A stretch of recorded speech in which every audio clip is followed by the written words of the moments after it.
I feel like every category in life is designed to test if you'll finally pick yourself, and every time you do, you close a karmic loop and move one step closer to sovereignty.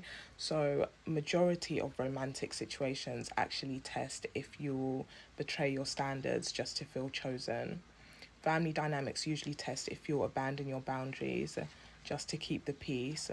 Work usually tests if you'll ignore your purpose for a sense of safety, and friendships usually test if you will shrink to avoid feeling like too much. So, choosing yourself is not selfish, it's actually a portal to a new timeline. That is why you should always put yourself first. Hey, girls. Hey, beautiful women, beautiful ladies. Let's talk about something that will change your entire life once you start doing it. And that something is choosing yourself. So many of us, especially as women, have been taught to pour into everybody else first: our families, our partners, our kids, our friends. And we end up running on empty. But when you finally make the decision to choose you, everything changes. I would not tell you a lie. And I really feel like when you choose you first and then start pouring into everybody else, you actually give out a better quality of whatever you're giving. This video includes a few powerful perspectives from other creators, and of course, my own personal take on what choosing yourself really means and why it's not selfish, it's necessary. I feel like I blossomed or I'm blossoming late, especially that I'm 29, but by the time you see this video, I'm probably going to be the big 3-0. And I really feel like I'm so glad I'm blossoming later in life, because I can really be intentional with everything I have going on. But in the meantime, let's go ahead and get into the video, because as you know, it's time to level up, heal, and grow. It's funny how when you choose you, you realize how many people in your life were never really choosing you, but using you. Using your presence, using your resources, using your time, using your generosity, using your kindness, using your advice, using you to fuel their own life. And when you ask for it in return, you need it too much. When you ask the people who are supposed to love you and have your back and ride with you till the wheels fall off, to be the fuel that you have been for them, to give it back to you because you're running on E, they all of a sudden had enough with you. That's why no matter where you are in life, no matter what phase you are in, you have to operate in every situation, in every relationship, as though you are number one. Because if you don't choose you,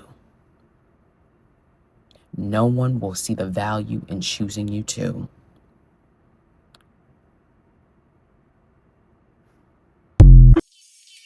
See, choosing yourself isn't about neglecting others. It's about remembering that you deserve the same love, care, and effort you've been giving out for free. When you start prioritizing your own peace, your own growth, and your own happiness, ladies, listen to me when I say this, and not just my feminine energy people.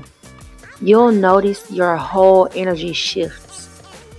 You stop chasing validation and start attracting what truly aligns with you. When you choose yourself, your load lightens. You start to feel physically lighter, like a weight you didn't even realize you were carrying is suddenly gone. Your face softens, you look younger, you glow different, because you're not walking around in stress mode anymore. Your mind even clears up. Your brain finally starts working for you instead of constantly trying to survive. And let's be for real. Let's really be real here. Even if you have kids, you still have to choose you. Because when you pour from an empty cup, nobody wins. Of course, if something's urgent or your kids need you, handle that. But don't lose yourself in the process. And after you handle that urgent matter, go right on back to choosing you first. Choosing yourself teaches your kids that self worth is important. It actually teaches them what self worth looks like. And when you choose yourself, it's like you start accomplishing your goals more because I've known people that have been trying to lose weight for years and it never works for them. They always go back to doing what they were doing that wasn't working in the first place. Or even if they do, stick to a certain lifestyle change, it's like it never really happens for them until they choose themselves. That's when they see the results. I'm gonna give y'all the blueprint to living the best, most peaceful life. And I'm gonna be honest with y'all, I learned this 3 days ago. The blueprint to living a peaceful life is to be useless.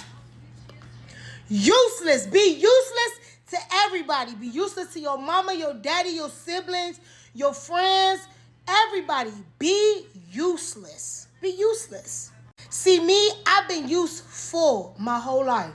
My whole life, anybody needs something, call them Marachi. Something to get done, call them Marachi.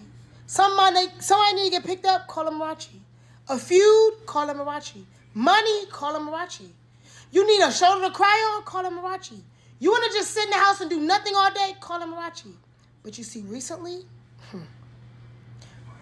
they've been calling me, and I've been useless. I've been useless. Oh, can you do da-da-da? Nah, I'm chilling. I don't got no time for that right now. I'm in the house. Can't help you, sorry. Oh, get somebody else to do it. Or why don't you ask one of the other kids? Oh, no, I'm not doing that. I don't know how to do that. Cooking? I can't cook. Hair? Can't do hair. Nails? Can't do that either. Money? Sorry. My rent got to get paid in a few days. Be useless. Because when you're useless long enough, people start to what? Use other people. They find somebody else to do it. There's always somebody else that can do it. You are their initial first line every time. Everybody. When you're everybody's first line of defense, first line of offense, first line of contact, shit gets tiring. And I recently hit a stage of burnout that I don't think I've ever hit before. And it's so crazy because nothing astronomical happened. But I just got to a point where I was just like, I am tired. I'm tired of being everything for everyone. I'm tired of being there for everyone. I'm tired of answering every call. I'm tired of sending money all the time. I'm tired of listening to people. If I'm being honest, and this might sound fucked up, but I don't care. I'm tired of hearing about people's problems. I don't care no more. I want to be useless, lay on my couch in my apartment that I pay rent for, and just watch TV and chill, scroll on TikTok, crochet animals, and live my best life. I want to be useless. And that's exactly why I know the husband that I have. That's how I'm going to know the husband that I have. Because all the men that I've talked to or that have come to me and said, oh, you're my wife, you're my wife, you're my wife. You know what? They all want me to continue to be useful to them. They all want me to serve them. The things that come out of their mouth, I'm talking about, I talked to this boy for 3 days. The shit that came out of his mouth, I said, I could never marry you. This man was convinced I was his wife. I said, I could never marry you because you want a surrogate mama. You want a slave. You want somebody to bear your children and then to be the slave to you and the children. It's not me. Absolutely not. And this might sound crazy. This might sound insane. So if it does, hey, it's okay because I said what I said. This is why I feel like I've become more and more comfortable with dating outside my race. Because the people who want to use you the most are usually within your race. The people that want to use me the most are black people. And I use that as a umbrella term. Black, African, Caribbean, Afro-Latino. It be black people, brown people. It be brown people that want to use me the most. They want to wear me down. They want me to cry and suffer. And then they won't even ask me why I'm crying. They won't give me a tissue for my tears. They'll ask me for more shit. Versus when I be with white people, I don't got to do nothing except exist. Literally, I don't have to do anything except exist with people outside of my race. That's why I'm just like, I've become more and more comfortable with dating outside my race and talking to people outside my race, because for me, I have to be in a marriage where, yes, I will be, a useful wife. I'm gonna do wife thing, but you can't be treating me like I'm your surrogate mama. I'm not your mother. I'm not your mother. I'm your wife. And I'm not like, just some person that like you can just treat any type. No. I'm not I can't be everything to you because I'm nothing to me. I can't be nothing to me. That's crazy. So yeah, be useless and your life will be so much more simpler. So much more peaceful. You see me with my black robe and my black shower cap? It's because I'm useless. Because there were a lot of people that wanted to use me today, and guess what? I told them I couldn't do it. Did they get mad? Yeah, but guess what? Never cared. I did. Actually, I not never cared. I currently don't care. I'm useful. I'm useless. The end. I need you to hear me. If someone is not choosing you, and then you try to convince them to choose you, then you are also not choosing you. You trying to be persistent and begging is not love. That is fear. One of the most damaging things that you can do to your self-esteem is to hold on to hope that they'll change their mind about you. Because every single time that you do it, you're training your brain to see yourself as less than. And no, I'm not saying it's easy. But if you never set the standard and stick to it, then you'll never choose yourself.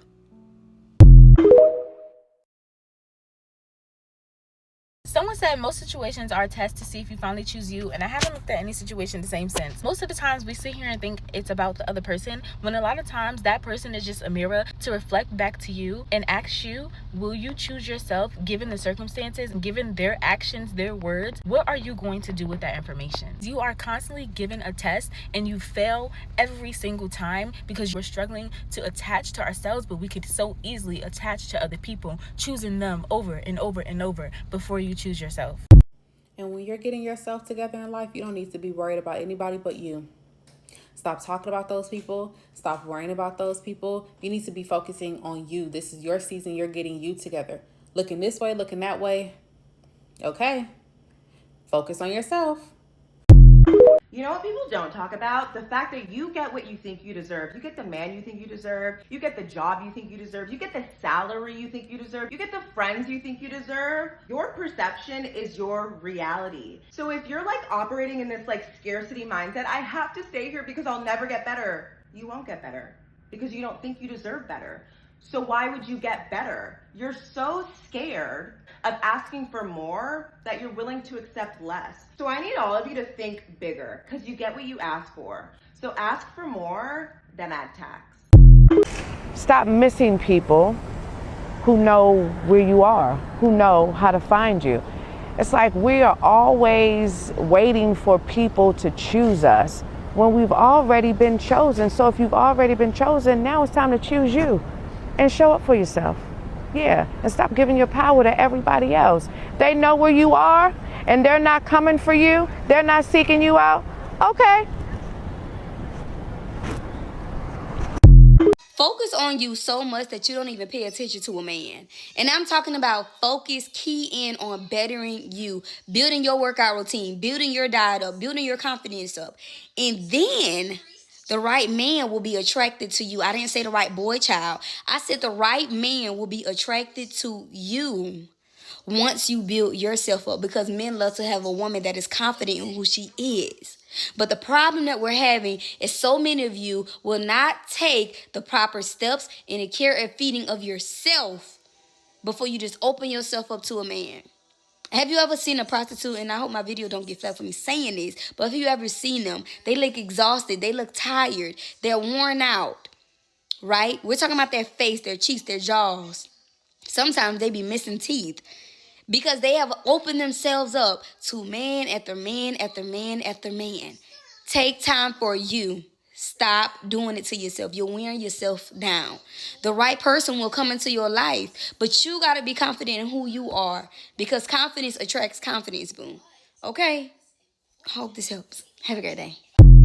If every time you say you're going to focus on yourself, another man or woman pops up into your life to try to have a romantic relationship with you, just know that it is not a blessing. It's a distraction sent from the enemy, okay? If you feel the urge to focus on yourself and get yourself in a space of healing and do all of the things that you need to do to make yourself a better person, just know the enemy is threatened by the powerful person that you will become during that healing phase and that time that you have to spend just between you and God directly. And what he wants to do is send a distraction because he is threatened, because he is threatened that you will become a powerful person. So he sends a distraction that is camouflaged as a blessing so that you cannot reach the space that God designed for you to reach in that space and in that alone time with him. So you can either fall for the distraction and you're going to receive the exact same results that you always receive in these failed relationships, or you can do exactly what you said in the beginning and focus on yourself. I guarantee if you focus on yourself, you are going to receive the most powerful, best version of yourself that you've ever seen. Focus on yourself. Choose yourself. Choose yourself. This has been the hardest lesson that I have had to learn in my life. As someone who is a little neurospicy, as someone who is a natural giver, as someone who does not have to strategize how to love people, the hardest lesson I have learned is that you must choose yourself. Human beings are fickle. People who are not used to having their energy elevated in the presence of someone with a magnanimous aura are simply either going to abuse that energy or they're going to try to minimize it because they don't know how to honor it, okay? So if you're someone who knows that you have a very strong presence, a very strong aura, a very strong energy, love is all that you are about, right? Integrity, truth, right? You honor the values that you live in. If nothing else, please learn to choose yourself. Please learn to self-preserve, because the world, for the most part, is not going to be looking out for you.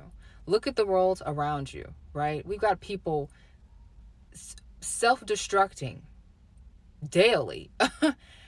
They're unhealed. They haven't dealt with themselves. They don't know how to honor themselves, right? This is, becoming more and more rampant every single day. Okay? And so you must choose yourself, because when you nurture people, places, jobs, circumstances at the expense of yourself over and over and over and over and over again, all that does is build up resentment for you. And so now you've got to carry all of that inside of you because you refuse to simply say, you know what? Actually, I think I am worth someone actually giving a damn about me beyond what it is that I can do for them, right? So choose yourself. Choose yourself. You have to honor yourself. You have to choose yourself. You have to know that you are worth the nurturing, the patience, the commitment, and the love. And you have to start by giving that to yourself first. Because when you give it to yourself, you're gonna just without too much of an effort, right? Without too much of the overthinking, you're going to realize who and what around you is not actually offering that back to you in the reciprocity in the way that you need. The moment you stop chasing people and start choosing you, everything shifts. You see, when you know your worth, your energy changes. You stop begging for attention. You stop overanalyzing situations, and you realize that you're not for everybody, and that's a power. There's so much power in that, to be honest. It's understanding that you become the standard, not the option. The game changes when you show up like you know who you are, because confidence isn't loud. It's more so consistent. So if anything I'm saying that you don't understand this, is that your value doesn't increase because someone could not see it. Stay rooted. Protect your peace. And never, ever, ever chase what's not aligned. Ever. Exactly. Because when you start setting boundaries, when you stop saying yes to things that drain you, people will notice. But here's the thing. When you choose yourself, get ready for the pushback. Because the people who are benefiting from the old version of you, the one who said yes all the time, the one who carried everything, the one who ignored her own needs, they're not going to like this new version. But that's okay. That resistance is proof that you're growing. You're no longer available for your own mistreatment. And that's the most powerful kind of peace you can ever give yourself. So, sis, if you're in your season of choosing yourself, keep going. Please keep going. Do not look back. If you have to reflect, because reflection does help us with growth, do so. But don't stay there. It might feel uncomfortable at first, but that's just your old habits fighting to stay alive. You owe it to yourself to evolve. If you enjoyed this video, don't forget to like, comment, and subscribe for more content that helps you heal, level up, and become the best version of yourself. And if you're ready to really pour into your growth journey, grab your 30-day glow up journal on Amazon. It's the perfect way to start showing up for you every single day. This is Pretty Girl Rich Era, where we heal, level up, and become the best version of ourselves. See you in the next one.